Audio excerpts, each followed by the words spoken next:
کہ امام مسلم رحمۃ اللہ علیہ پر انہوں نے ایک الزام لگایا ہے، انجینئر صاحب نے کہتے ہیں کہ امام مسلم نے اپنے دور کے اکثر علماء کو جو محدثین تھے انہیں جاہل کہا کہ انہوں نے ضعیف روایتیں سند نقل کر کے ضعیف روایتیں پیش کی ہیں، اور یہ اللہ تبارک و تعالیٰ آپ کو ہدایت دے۔ امام مسلم رحمۃ اللہ علیہ پر صریح بہتان ہے، اور آپ نے نام بھی لیا، کہتے ہیں اس میں بڑے بڑے محدثین آتے ہیں، احمد بن حنبل اور امام ابن ابی شیبہ وغیرہ، باقیوں کا نام میں نہیں لیتا، کہتے ہیں میں نام نہیں لیتا، اس میں بڑے بڑے محدثین آتے ہیں جن کو امام مسلم نے جاہل ڈکلیئر کیا ہے۔ انا للہ و انا الیہ راجعون۔ میں آپ کو بتاؤں کہ ایک تو ہے کتاب جس کے اوپر ٹیگ لگایا ہے کہ یہ صحیح ہے، جیسے صحیح مسلم ہے، اس میں تو ساری صحیح روایتیں ہوں گی، صحیح بخاری ہے اس میں ساری صحیح روایتیں ہوں گی، لیکن ایک محدث ٹیگ نہیں لگاتا، وہ امام بخاری ہی کیوں نہ ہو۔ الادب المفرد ان کی کتاب ہے نا، اس میں ضعیف روایتیں موجود ہیں۔ جس روایت کو آپ نے جعلی کہا ہے نا، مسند احمد کی روایت کو، جس کو کہا ہے کہ دین کا بیڑا غرق کرتی ہیں، امت کو فساد ڈالتی ہیں یہ روایتیں، وہ روایت الادب المفرد میں بھی موجود ہے۔ امام بخاری نے اس کو اپنی سند سے نقل کیا ہے، حسن بصری ان سے بیان کر رہے ہیں، مدلس ہیں، سما کی صراحت نہیں کی، روایت ضعیف ہے، لیکن امام بخاری رحمۃ اللہ علیہ نے بھی اس کو نقل کیا ہے، تو گویا آپ کے بقول امام مسلم رحمۃ اللہ علیہ نے امام بخاری کو بھی جاہل ڈکلیئر کیا ہے، نعوذ باللہ، استغفر اللہ۔ اور پھر آپ نے اس پر پردہ ڈالنے کی کوشش کی امام بخاری رحمۃ اللہ علیہ کے حوالے سے۔ آپ نے کہا کہ امام بخاری نے اسے صحیح تو نہیں کہا نا، بھائی اگر امام بخاری نے اس ضعیف روایت کو صحیح نہیں کہا، باسند بیان کیا ہے، اس کے اوپر چیپٹرائزیشن بھی کی ہے، اور امام بخاری رحمۃ اللہ علیہ جاہل نہیں بنے، تو امام احمد بن حنبل رحمۃ اللہ علیہ اور امام ابن ابی شیبہ رحمۃ اللہ علیہ کیسے جاہل ڈکلیئر ہو گئے؟ انہوں نے بھی تو باسند ہی نقل کی ہے امام بخاری رحمۃ اللہ علیہ کی طرح۔ اور میں آپ کو یہ کہتے ہیں جسے انجینئر صاحب کہتے ہوتے ہیں نا، اینٹی وینم ہوتا ہے، اینٹی وینم، زہر کو زہر سے مارنا، تو میں آپ کے سامنے یہ امام مسلم رحمۃ اللہ علیہ کی کتاب ہے التمہیز، یہ دیکھیں ذرا التمہیز، میں اس سے ابھی آپ کو پیش کروں گا، یہ شاید آپ نے اس کا نام بھی نہیں سنا آج تک، آج دیکھ لیں امام مسلم کی صحیح مسلم کے علاوہ بھی کوئی کتاب ہے۔ یہ کتاب ہے ان کی کتاب التمہیز کے نام کی، اس میں امام صاحب نے کچھ روایتیں نقل کی ہیں جو ضعیف ہیں، آپ کے اصول کے مطابق بھی ضعیف ہیں، اور بیان کرنے والے امام مسلم ہیں۔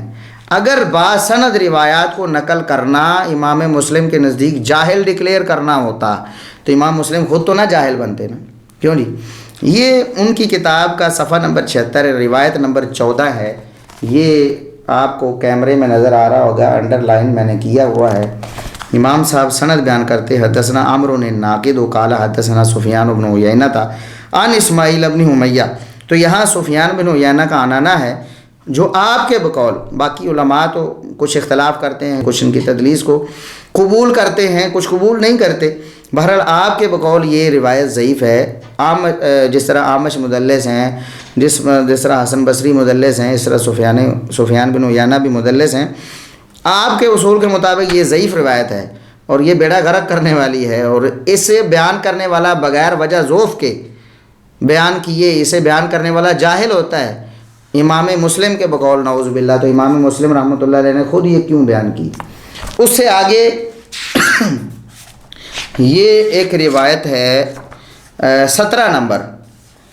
تو اس میں بھی سفیان ثوری مدلس ہیں، اور ان سے بھی یہ بھی امام مسلم رحمۃ اللہ علیہ نے نقل کی ہے یہ بھی۔ اس کے بعد یہ روایت نمبر 18 ہے، اس میں بھی سفیان مدلس ہیں اور ان سے بیان کر رہے ہیں، یہ جو روایت نمبر 18 ہے۔ اسی طرح یہ ایک روایت میں آپ کو بتاؤں، یہ روایت نمبر 39 ہے، یہ آپ ٹیگ لگا ہوا ہے ساتھ، آپ دیکھ سکتے ہیں، روایت نمبر 39 ہے۔ تو امام صاحب سند بیان کرتے ہوئے کہتے ہیں حدثنا شریک عن ابی اسحاق، شریک بن عبداللہ القاضی ہیں، شریک بن عبداللہ القاضی، یہ ایک تو مختلط بھی ہو گئے تھے، اور دوسرا مدلس ہے زبردست قسم کے، اور اس سے آگے ابو اسحاق ہیں، ابو اسحاق السبیعی، وہ بھی مدلس ہیں، سما کی صراحت کیے بغیر ان کی روایت بھی قبول نہیں ہوتی، لیکن امام مسلم رحمۃ اللہ علیہ نے اس روایت کو نقل کیا ہے۔ لہٰذا آپ کا یہ کہنا کہ امام مسلم نے باسند نقل کرنے والے محدثین کو ضعیف روایتیں جو نقل کرتے ہیں ان کو جاہل کہا ہے، یہ آپ نے امام مسلم رحمۃ اللہ علیہ پر جھوٹا الزام لگایا ہے۔ آپ کو فوراً اللہ سے توبہ کر لینی چاہیے۔ امام مسلم رحمۃ اللہ علیہ سے محبت کرتے کرتے، محبت کا دعویٰ کرتے کرتے آپ نے ان سے دشمنی کی ہے کہ ان پر اتنا بڑا الزام لگا دیا جو خود ان پر ہی فٹ ہو رہا ہے۔ اس کے بعد یہ ایک روایت ہے، روایت نمبر یہ 79 ہے،